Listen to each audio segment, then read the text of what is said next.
اور دیکھیے نبی کریم صلی اللہ علیہ وسلم ایک مرتبہ ایسے بھی ہوا کہ اکیلی ایک خاتون تھیں، مثلا آپ گھر میں نماز پڑھ رہے ہیں، بیوی ہے، تو کیا بیوی اور شوہر دونوں مل کر کھڑے ہو سکتے ہیں نماز میں؟ ہو سکتے ہیں؟ نہیں ہو سکتے۔ بیوی اور شوہر کا رشتہ اپنی جگہ، مگر کھڑے ہو کر نماز نہیں ہو سکتی۔ ان کا طریقہ کیا ہے؟ بیوی کو پیچھے ٹھہرنا پڑے گا، اکیلی ہے لیکن پھر بھی پیچھے ٹھہرنا ہوگا کیونکہ نماز کے لیے ٹھہر رہے ہیں نا۔ اب دیکھیے اس میں انس رضی اللہ تعالیٰ عنہ قال، حضرت انس رضی اللہ عنہ فرماتے ہیں صلی رسول اللہ صلی اللہ علیہ وسلم فقمت انا و یتیم خلفہ، نبی کریم صلی اللہ علیہ وسلم نے ایک موقع پر ان کے گھر تشریف لے گئے، نماز کا آپ نے ارادہ کیا، نماز آپ نے شروع کی تو میں اور ایک لڑکا یتیم دونوں تھے، وہ کیا ہے پیچھے ٹھہر گئے، اور اس کے بعد کیا ہوا؟ وہ ام سلیم خلفنا، اور حضرت ام سلیم جو ہیں خاتون، وہ ہمارے پیچھے اکیلی تھیں، مگر اکیلی ٹھہری وہ پیچھے، ہمارے ساتھ نہیں شامل ہوئیں۔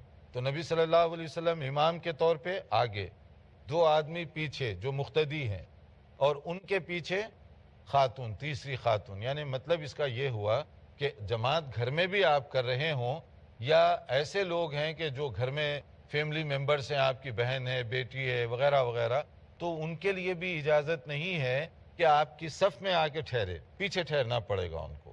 بیوی بھی ہوگی، بیٹی ہوگی یا بہن ہوگی تو بھی ان کو کیا ہے؟ پیچھے ٹھہرنا پڑے گا۔ یہ جماعت کے اندر صف بندی کا جو ہے ایک طریقہ بتایا گیا۔ شیخ، میرا سوال یہ ہے کہ شوہر اور بیوی صرف دونوں موجود ہے اور کسی وجہ سے شوہر جو ہے تو کھڑے نہیں سکتا، بیٹھ کر نماز پڑھ سکتا ہے، اس کنڈیشن میں امامت کون کرے گا؟ اگر شوہر اور بیوی ہوں تو ظاہر ہے کہ شوہر امام بنے گا، لیکن ہے کہ بیوی اس کے پیچھے ٹھہرے گی۔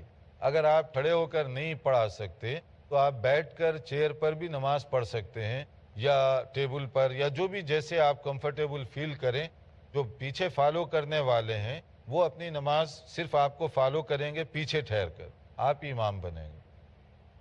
البتہ یہ بڑی آزمائش ہوگی کہ کہیں ایسا ہو کہ بیوی پڑھی لکھی ہے، حافظ قرآن ہے، عالم دین ہے، اور شوہر صاحب کو نہیں معلوم، اب وہاں کون امام بنے گا؟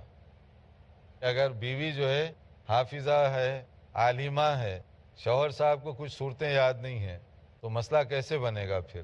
تو اس میں اصل میں مسئلہ یہ ہے کہ مرد اور عورت ہیں، عورت زیادہ پڑھی لکھی بھی ہو پھر بھی جو ہے نماز کی امامت کے بارے میں یہی ہے کہ جب مرد ہوں گے تو مرد ہی امام بنیں گے۔ لیکن اس میں دوسرا ایک تربیتی پہلو بھی ہے کہ بیوی کو چاہیے کہ جب اللہ نے اسے اتنا علم دیا ہے، شوہر کو بھی کم سے کم کچھ صورتیں یاد دلا دے تاکہ وہ نماز میں پیچھے نہ ہٹے یا اس کو شرمندگی نہ ہو۔ تو بیوی اور شوہر کے اندر محبت اور پیار کا معاملہ صرف چند چیزوں میں نہیں بلکہ اصل محبت تو انہی چیزوں میں ہونی چاہیے۔